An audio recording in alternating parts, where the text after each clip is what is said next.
Bom dia, igreja. Um feliz sábado para todos. É bom revê-los nessa manhã tão especial de sábado, em que nós podemos tirar um tempinho para nutrirmos uma comunhão e entretermos momentos significativos com o nosso Deus.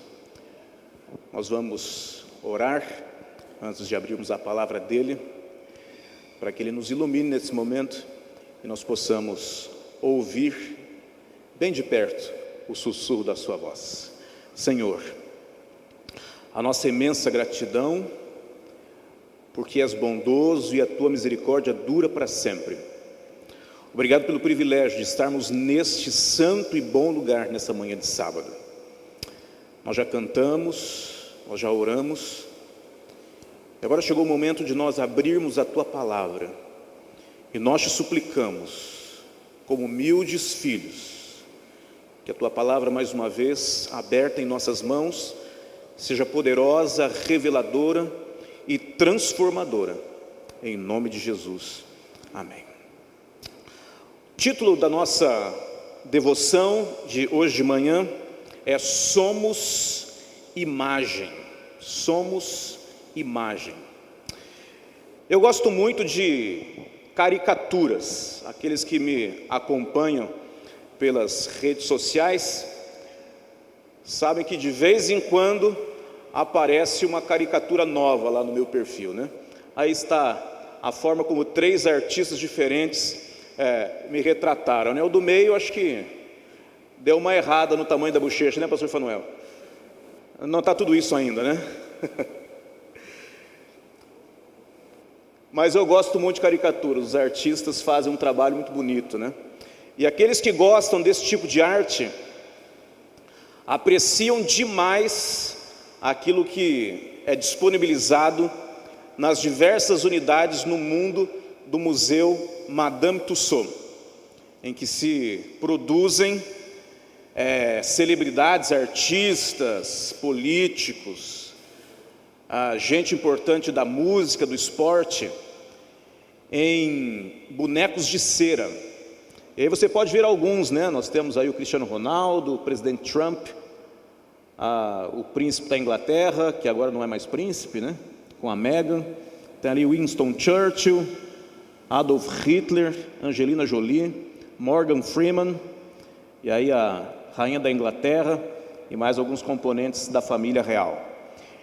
E essas produções são tão próximas da perfeição que muitas vezes as próprias celebridades vão ao museu Madame Tussauds para fotografarem a si mesmos com os bonecos de cera que estão expostos ali. E realmente a semelhança é muito, muito grande, com a exceção do Pelé, em que a estátua foi feita há muito mais tempo, ele é mais jovenzinho, mas todos os outros de uma semelhança muito, muito, muito grande.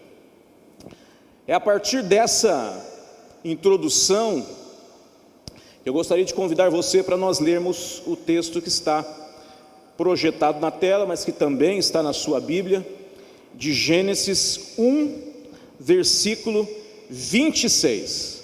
Lá diz: também disse Deus, façamos o homem à nossa imagem, conforme a nossa semelhança. Eu destaquei a expressão a nossa imagem e a nossa semelhança, até porque o título que eu escolhi para nós conversarmos hoje de manhã é Somos Imagem. A pergunta norteadora para hoje cedo é: em que sentido nós somos feitura de Deus, a sua imagem e a sua semelhança? Nós sabemos que os atributos básicos de Deus, né, todos os outros são decorrentes desses 3, são onipotência, onisciência e onipresença. Quando nós olhamos para nós mesmos, na nossa finitude, menores que grãos de areia do mar em comparação à grandeza de Deus, nós percebemos que nos faltam esses atributos. Bem que eu gostaria de ser onipresente, para poder fazer mais coisas ao mesmo tempo. Eu não sei você, se pudesse escolher um desses 3 atributos, qual escolheria? Quem gostaria aí dos três ser onipotente? Deixa eu ver aqui, quem gostaria de ser onipotente? Quais são os que gostariam de ser oniscientes, saber todas as coisas? E quantos gostariam de ser onipresentes? Tem mais gente querendo ser onipresente, né? É a prova de que as nossas agendas estão mais cheias do que nós podemos imaginar. Eu até que gostaria de ser onipotente e onipresente. Agora, onisciente eu não queria ser de jeito nenhum. Porque Deus é onisciente e Deus não morre, né? Agora imagina se nós fôssemos oniscientes, pastor. Imagina se nós fôssemos oniscientes, né? Se a gente soubesse o dia da nossa morte, o dia do sofrimento dos nossos filhos, não seria fácil. Que bom que Deus reserva só para Ele a onisciência. Mas voltando para o nosso bate-papo. Se nós não temos esses atributos, como é que nós conseguimos sincronizar essa ideia de que fomos feitos à imagem e semelhança de Deus? Qual é o sentido dessa imagem de Deus que Ele diz ter impresso em nós? É paradoxal, porque nós sabemos que existe uma clara diferença entre criatura e Criador. Sim ou não? É claro. Se nós fôssemos trazer isso para a nossa realidade, imagine alguma coisa que você tenha produzido. Não sei quantos aqui brincaram de carrinho de rolimã e construíram o seu próprio. A nova geração, né, a geração Z e a geração Alfa já não fizeram mais isso. Mas a geração Y e um pouco da geração, né, X ainda participaram desses momentos artesanais de preparação dos seus próprios brinquedos. Será que existe uma diferença entre aquele que cria e aquele que foi criado? Qual é a diferença entre você e o carrinho que você fez? É tremenda, tremenda diferença. O pastor Fanuel estava falando, né, dos novos bancos da igreja, ficaram lindos, e a igreja merece parabéns a vocês por valorizarem a estética, né, o bom gosto para a casa do Senhor. Mas que diferença entre o criador desse banco e o próprio banco? O cérebro está localizado naquele que faz, não naquele que é feito, né? O grande artista é aquele que faz. Há uma diferença tremenda entre criador e criatura. Mas ainda assim nós lemos em Gênesis capítulo 1, fomos feitos à imagem e semelhança dele. E essa é uma opinião não apenas de uma das pessoas da Trindade, porque o texto diz façamos. Aqui nós vemos as três pessoas da Trindade participando do ato criativo do homem. E eles dizem, somos feitos à imagem e semelhança. Vamos voltar para o mesmo texto. E agora acrescentando o versículo 31. Olha lá. Façamos o homem à nossa imagem, conforme a nossa semelhança. E agora eu quero começar a traçar alguns diferenciais de imagem de acordo com a visão divina e imagem de acordo com a visão de Satanás. O verso 31 diz assim: viu Deus tudo quanto fizera, e eis que era muito bom. Tudo aquilo que Deus fez ao longo da criação, Ele reputou como bom. Mas quando Deus fez o homem, Ele diz, é muito bom. Então aquilo que Ele fez aos seus olhos, conforme sua imagem e semelhança, é muito bom. Mas aí nós lemos um outro texto, Isaías 14:14. Nós conhecemos muito bem esse texto. É uma aplicação à rebelião de Satanás no céu, de Lúcifer no céu. E lá diz assim: subirei sobre as alturas das nuvens e serei semelhante ao Altíssimo. Olha que paradoxo. Deus cria um ser à sua imagem e semelhança e diz, é muito bom. Aí vem Lúcifer, e aqui a expressão é a mesma. Eu quero ser semelhante a Deus. Adão e Eva não eram semelhantes a Deus? E Deus disse, é muito bom. Mas quando Lúcifer diz, eu quero ser semelhante ao Altíssimo, ele caiu do céu. Que paradoxo.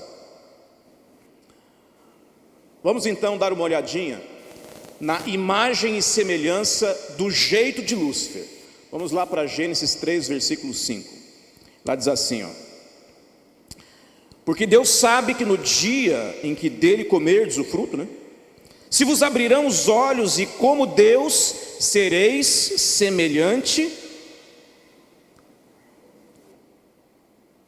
a Deus, né? Sereis como Deus, conhecedores do bem e do mal. Aqui há uma tentativa de Lúcifer convencer o homem de invadir atributos que Deus tem, mas que nós não podemos ter. Percebe? Esse é o jeito, imagem e semelhança de Satanás. Ele quer entrar nos atributos de Deus que não foram distribuídos para ele. E ele tenta fazer com que nós sejamos tentados da mesma maneira. Esse é o jeito Lúcifer de imagem e semelhança. É querer ocupar o lugar de Deus. E essa ciumeira toda se deu, segundo Ellen White, porque ele não foi convidado para participar do ato criativo do planeta Terra. Ele teve ciúmes de Jesus. Mas como eu já disse antes, há uma diferença entre criador e criatura. Criador é criador, criatura é criatura. E como já dizia o bom e velho filósofo contemporâneo, cada um no seu quadrado. Satanás quer entrar no quadrado de Deus. E nesse sentido, imagem e semelhança é algo terrível. Tão terrível que provocou a expulsão de Lúcifer no céu. Mas qual é a imagem e semelhança segundo o jeito de Deus? Eu fiquei intrigado, porque eu vi as duas expressões semelhança, tanto em Gênesis quanto em Isaías. Um é chamado de muito bom, o outro é expulso do céu. E eu fiquei imaginando, então qual será o jeito de Deus de imagem e semelhança? Em que sentido nós fomos feitos à imagem e semelhança? E em que sentido podemos nos considerar imagem e semelhança? De maneira que não caiamos no mesmo erro cometido por Lúcifer. E aí eu encontrei essa citação maravilhosa de um teólogo anglicano inglês chamado N.T. Wright. Ele é um dos queridinhos da teologia protestante no atual século. Ele diz assim: a imagem não se refere principalmente aos aspectos da natureza ou caráter de Deus. Aqui já começa o erro que Lúcifer cometeu, porque ele queria ter os atributos de Deus, de onipotência, onisciência e onipresença. Nós não podemos acessar isso. Assim como os reis, o N.T. Wright agora continua dizendo, colocavam estátuas deles mesmos nas cidades distantes para lembrar aos súditos quem governava, Deus também colocou os seres humanos à imagem dele nesse mundo, para o mundo lembrar quem está no comando. Olha que interessante isso, como abre a nossa mente. Nós não estamos aqui para ter os atributos de Deus. Deus é Deus, nós somos humanos. Mas Ele nos colocou nesse mundo para sermos reflexos dEle, para que ao os outros olharem para nós, entendam, é Deus que está no comando. Assim como os reis antigos colocavam as suas próprias estátuas, para que os súditos soubessem quem está no comando. Começou a melhorar, né? Começou a facilitar a nossa compreensão. Agora vamos mergulhar um pouquinho nesse conceito de imagem e semelhança. Acessamos nesse exato momento. Quando a gente pensa em imagem, é quase impossível nos esquecermos, talvez, da imagem mais imponente, mais famosa do texto bíblico, que é aquela que foi construída na planície de Dura por um rei poderosíssimo que esteve à frente do império neobabilônico por mais de 40 anos. Um rei extremamente longevo, em um período em que as insurreições eram muitas e os reinados duravam muito pouco tempo, porque havia muito morticínio, havia muitas insurreições, derrubavam os reis com muita facilidade. Mas ele é um homem que fica 42 anos no trono do império neobabilônico, Nabucodonosor. E lógico, quando nós nos lembramos da estátua que ele construiu, vem também à nossa mente, no pacote, a lembrança de 3 personagens que são grandes heróis para nós: Sadraque, Mesaque e Abdinego. Nomes babilônicos recebidos por eles quando chegaram naquela terra. Nós sabemos que a estátua de Daniel 3, feita inteiramente de ouro, é uma resposta a um sonho que Nabucodonosor havia tido 9 anos antes, de uma estátua com 4 diferentes metais. Ele perdeu o sono, ficou incomodado, não havia quem resolvesse o problema. Ele condena todos os seus sábios à morte, porque ele descobre que os sábios, na verdade, o enganavam ao longo do tempo, e quando veio um assunto mais difícil, eles não conseguiram resolver. E aí ele chama Daniel, porque ele ouve dizer que Daniel decifra sonhos, e Daniel diz: ó rei, a cabeça de ouro representa o seu reino, mas logo vai vir um outro, inferior ao teu. Se eu fosse Daniel, não daria essa notícia para o rei, não. Corajoso esse Daniel, dizer para o homem mais importante da terra que o reino dele vai acabar. Eu não faria isso, não. Corajoso. E aí vem o peito de prata, que representou a Medo-Pérsia, o quadril de bronze, que representou o reino greco-macedônico, depois as pernas de ferro, que representaram o Império Romano, e finalmente os pés, que eram uma mistura de ferro e barro, que representaram o fim do Império Romano Ocidental e o estabelecimento das nações da Europa, representados pelos 10 dedos da estátua. Daniel diz: depois disso vem uma grande pedra, dissolve, literalmente, dissolve a estátua, ela vira poeira, essa pedra cresce, e esse vai ser o reino eterno de Deus. O Nabucodonosor ficou maravilhado, tanto é que ele promoveu Daniel dentro do palácio, ele ganhou função hierárquica superior, e Daniel indica os seus amigos para também serem promovidos. Mas 9 anos depois ele fica imaginando: eu não queria que o meu reino acabasse, eu queria que o meu reino durasse para sempre. Quem é que quer que o seu poderio se perca, né? É humano. Não condenemos Nabucodonosor por isso. Nosso coração também é assim, enganoso, miserável. E ele resolve construir uma estátua na planície de Dura. E essa estátua tinha 60 côvados de altura por 6 côvados de largura. É bem provável que a estátua não tivesse 6 côvados de largura, mas a sua base de sustentação tivesse essa largura. E a base, como vocês podem perceber, está em um número. Qual é o número? 6. Número 6. É 60 por 6. Obviamente, a unidade de medida daquele tempo era o côvado, que é mais ou menos a distância, entre a mão e o cotovelo, em torno de 48, 50 centímetros cada côvado. Então, 6 é o símbolo, no texto bíblico, de imperfeição, de perdição, de desobediência. Há sempre uma associação do número 6 com essas conceituações. Então veja, o sistema babilônico de contagem era sexagesimal. Nós vivemos em um sistema de cálculo centesimal, não é assim? Quantos por cento? Qual foi a sua nota? 10. De 0 a 100, que nota você dá para esse atendimento? Nós trabalhamos com o sistema centesimal. Quando a gente aprende a fazer contas, é unidade, dezena, centena e milhar. Tudo é base 10 ou base 100. Mas os babilônicos utilizavam base 6. E aí estão os números correspondentes aos símbolos que eles utilizaram para quantificar essas quantidades. Então vejam, o ouro da estátua era um símbolo de poder civil. Por quê? Porque Nabucodonosor queria que o seu reino durasse para sempre. E a estátua original do sonho representava a troca do poder civil ao longo dos séculos. Tudo bem até aqui? Tranquilo? Vamos avançar.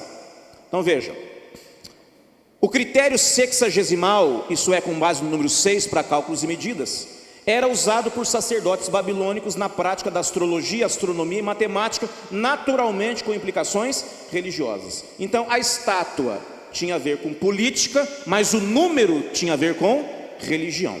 Então aquela imagem refletia 2 conceitos: política, poder civil e religião. Para nós vermos como nós até hoje ainda somos herdeiros desse sistema sexagesimal. O ano lunar para os babilônicos tinha 360 dias, para nós também tem. Depois, é lógico, os astrônomos descobriram que o ciclo tem que ter 365 dias e quase 6 horas, e aí a cada 4 anos se acrescenta mais um dia para completar o ciclo anual, para que não haja um atraso no relógio do tempo solar. Mas acreditava-se que o ano lunar tinha 360 dias. Por que 360 dias?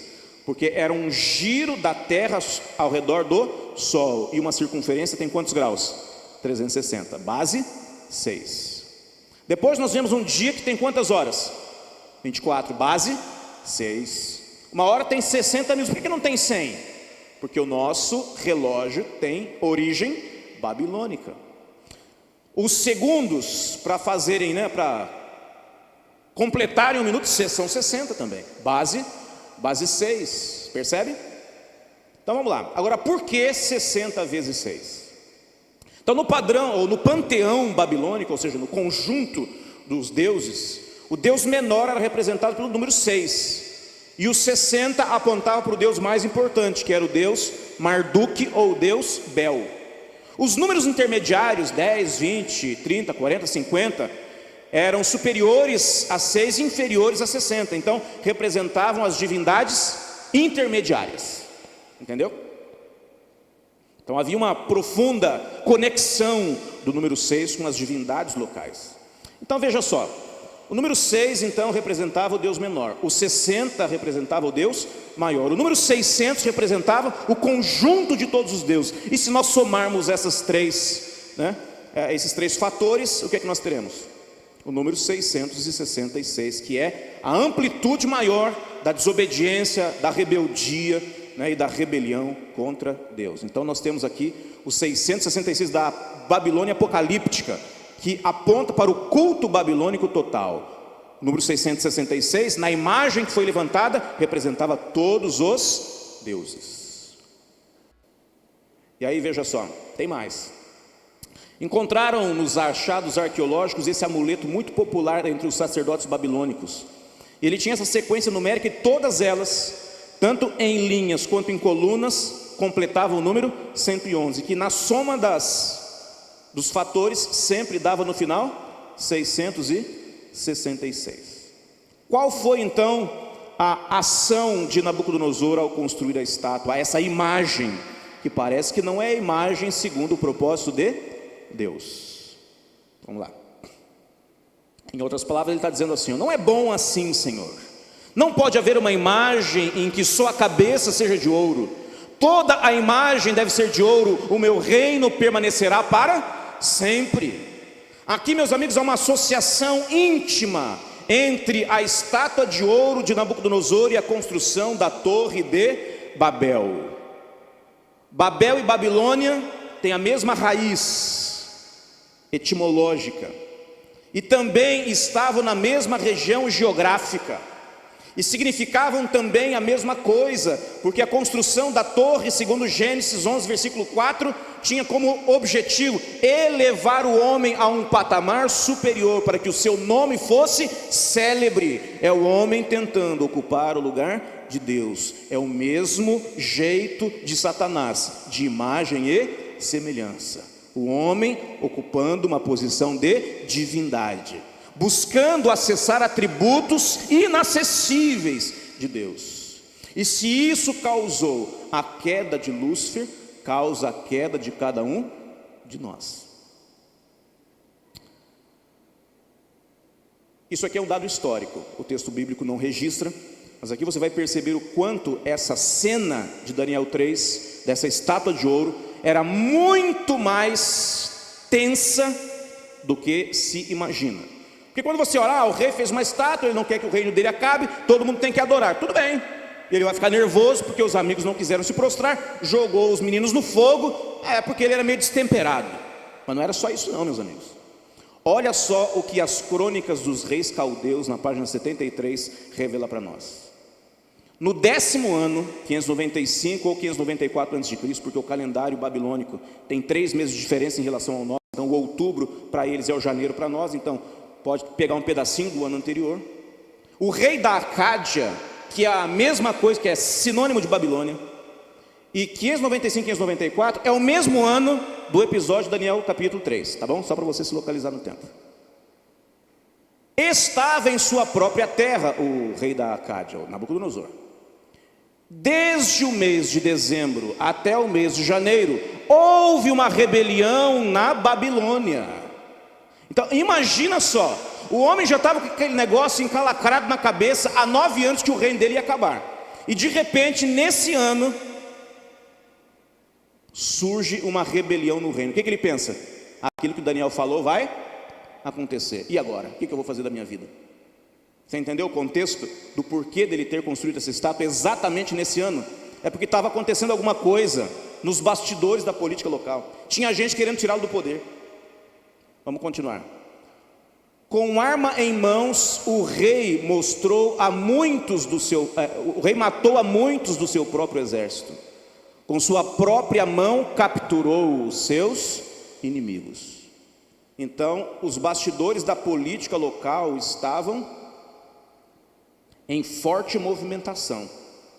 E o rei, além de ter essa visão de que o seu reino iria acabar por causa daquilo que ele havia visto, e Daniel havia interpretado 9 anos antes, agora acontece esse episódio. Isso faz com que o Nabucodonosor reúna todos os seus súditos para uma demonstração de lealdade a ele. E aí ele faz essa estátua para dizer: se vocês estão achando que a profecia de Daniel vai se cumprir, não vai não, porque essa estátua é toda de ouro, o meu reino não vai acabar. Então todos os oficiais do reino deveriam se prostrar ante a imagem como um voto de lealdade requerido em resposta ao problema de deslealdade em suas fileiras. Percebeu como estava tenso? E aí vem o texto de Daniel 3, versículo 6, que a gente conhece muito bem. Qualquer que se não prostrar e não a adorar será ao mesmo tempo, o que está dizendo aí? No mesmo instante, lançado na fornalha de fogo ardente. Então essa fornalha provavelmente estava aos pés da estátua. Agora, por que uma fornalha ardente?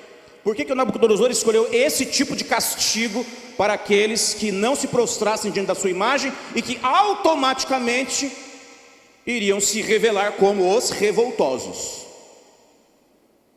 Tá bom? É uma separação do joio e do trigo em Babilônia.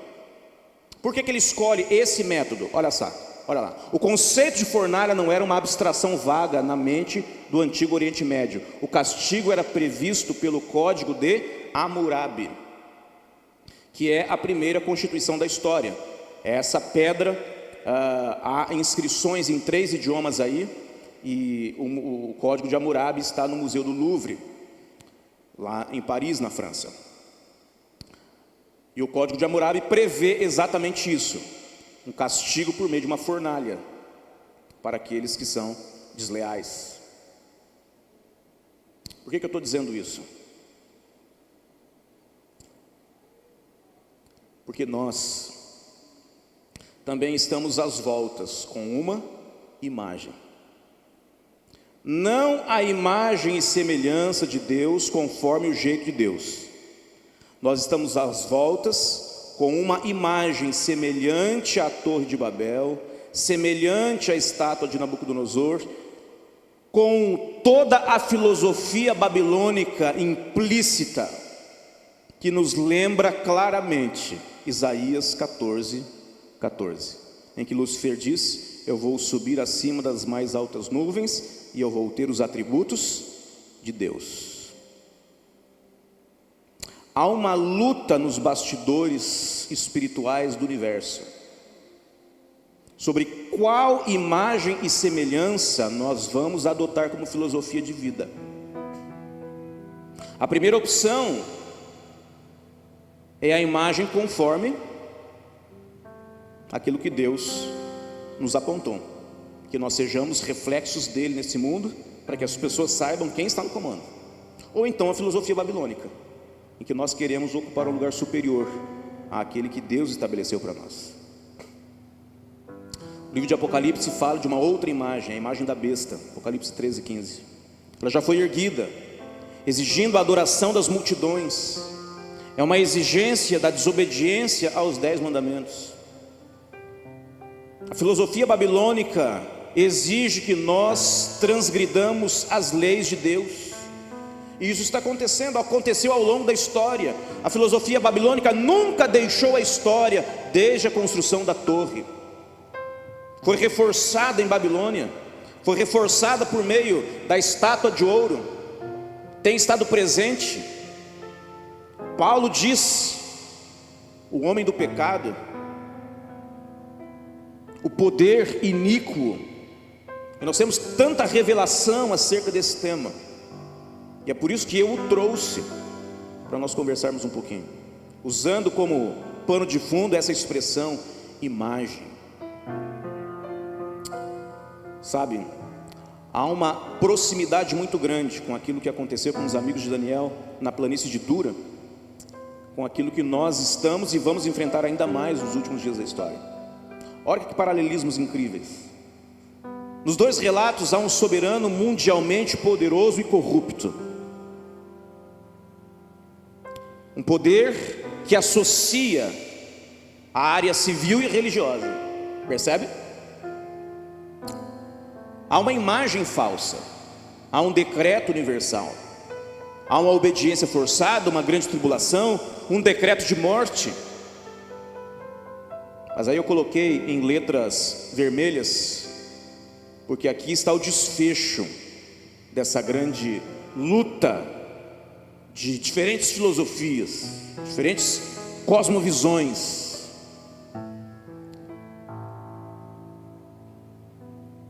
Assim como houve para os amigos de Daniel, haverá para nós também um livramento milagroso, se nós adotarmos o jeito de Deus, de imagem e semelhança. Amém por isso, né?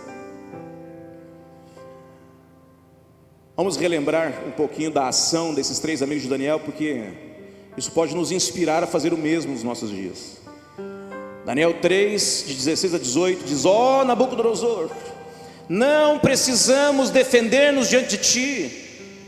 Se formos atirados na fornalha em chamas, o Deus a quem prestamos culto pode livrar-nos, e Ele nos livrará das suas mãos, ó Rei. Mas se Ele não nos livrar, saiba, ó Rei, que não prestaremos culto aos seus deuses, nem adoraremos a imagem de ouro que mandaste erguer. Olha o risco que esses garotos estão correndo. Para eles era apenas algo referente à adoração, mas para o rei era muito mais. Eram três garotos que estavam em pé, que estavam se rebelando, rebeldes contra o seu reino, e eles trabalhavam diretamente com o rei, porque eles estavam muito próximos de Daniel. Percebe? Olha que atitude, que firmeza, que postura, que destemor, que desprendimento, que fé inabalável. E aí quando nós vemos esses três garotos,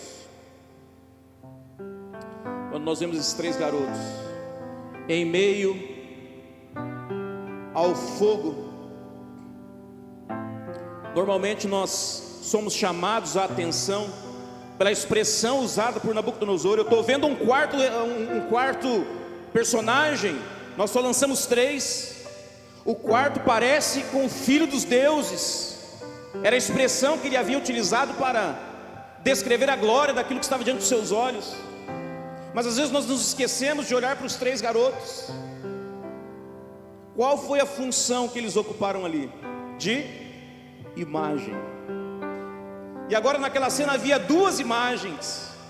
A imagem erigida para a honra e glória do homem, uma estátua de ouro imponente, mas no meio do fogo, indestrutíveis, estavam aqueles que refletiam a imagem de Deus, a semelhança de Deus, conforme o seu propósito. Eles estavam ali, foram preservados ali, para que fosse revelado àquela grande multidão acerca de quem estava no controle. Que coisa maravilhosa. O teólogo norte-americano Warren W. Wiersbe diz assim: porém, quando o seu povo está na fornalha de fogo, o Criador não tira os olhos do relógio, nem a mão do termostato. Sabe quanto calor permitir e por quanto tempo deixá-lo arder. Porque Deus está sempre no controle. E se nós formos imagem e semelhança dele, conforme o jeito dele, nós seremos imagem. E sendo imagem, nós vamos revelar para o mundo quem está no controle, ainda que nós estejamos mergulhados no fogo. Então, querido, se você estiver passando pelos fogos das dificuldades, por situações muito críticas e se sentindo derrotado, lembre-se de que o fogo queimará apenas as cordas que o algemam à terra, porque você é imagem, e a imagem precisa permanecer sendo imagem, para mostrar para o mundo quem está no controle. E quando nós somos imagens, queridos, coisas incríveis acontecem. Olha para o que está escrito em Daniel 3, 28 e 29. A declaração de Nabucodonosor acerca daquilo que ele havia visto. Falou Nabucodonosor e disse: bendito seja o Deus de Sadraque, Mesaque e Abednego, que enviou o seu anjo e livrou os seus servos que confiaram nele, pois não quiseram cumprir a palavra do rei, preferindo entregar o seu corpo a servirem e adorarem qualquer outro Deus senão o seu Deus.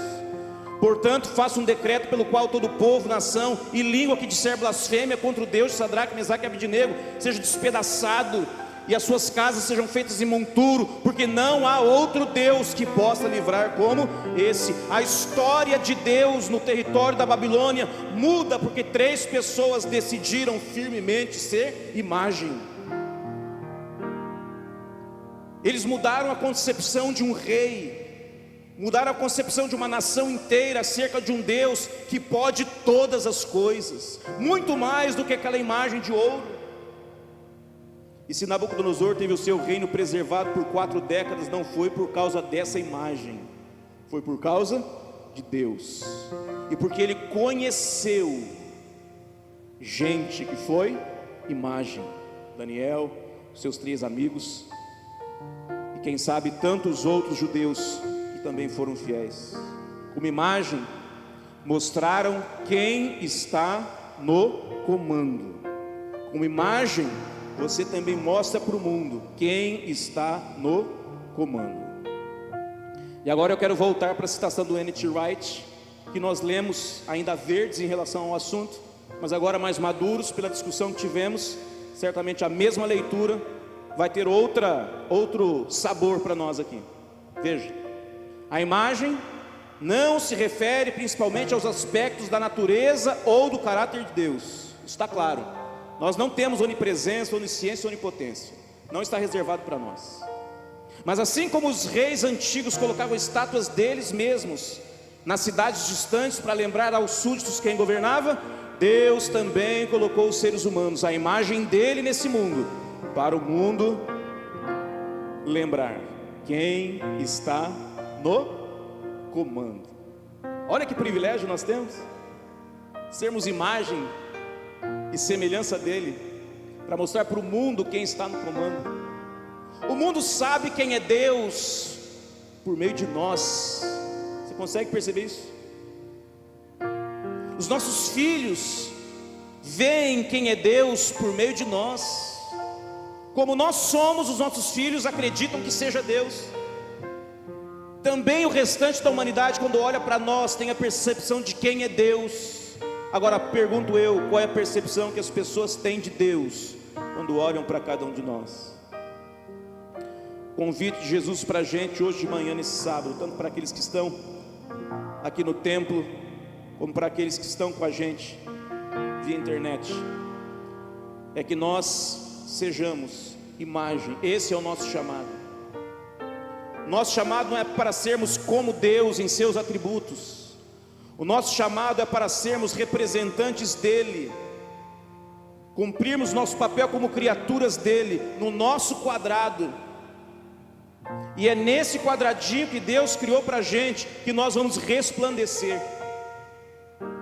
É desse jeitinho que Deus nos criou, colocando-nos onde Ele nos colocou, que Ele vai nos usar para que nós sejamos imagem dele, para que o mundo o conheça por meio de nós, e para que o mundo saiba que não é Babilônia que está no comando, Quem está no comando? É Deus. E foi reservado para mim e para você esse privilégio e essa responsabilidade. E o convite de Jesus para nós é que nós aceitemos esse chamado e sejamos inabaláveis, irretocáveis, irremovíveis da nossa posição, assim como foram aqueles 3 amigos que diante dos fogos daquela fornalha permaneceram em pé, foram preservados e mudaram a história dos seus dias. Porque quando o mundo conhece Deus, a história é completamente modificada. Eu espero que Deus abençoe a mim e a você, a fim de que nós sejamos essa imagem que Ele espera que nós sejamos.